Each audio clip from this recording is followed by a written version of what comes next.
ابو هريره رضی الله تعالی عنہ فرمای ابو داود شریف حدیث مبارک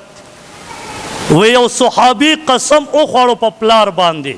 وی نبی علیہ السلام منې کا چې پام کوه په پلار قسم اون خوري د دې حدیث په تشریح کې علما لیکي اوچت کاف کا مثلا کا حل جل 5 فرمای وی کچا ویل چې زما د خپل بچی په سر قسم وي کچا ویل زما د خپل مور په سر قسم وي کچا ویل چې زما د استاد بچی په سر قسم وي ودا حرام دي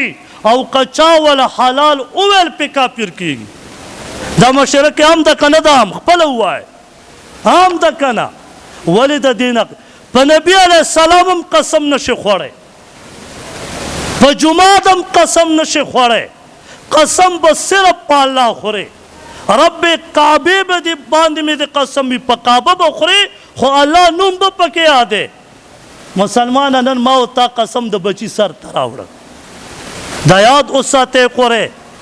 او بعض علما خو په دومره سخت راځي وی کدا سي دا سړی عادي وي شرک ته پیرسيږي په غیر الله قسم خو الله پاک دې مونږ او تاسو ته بچ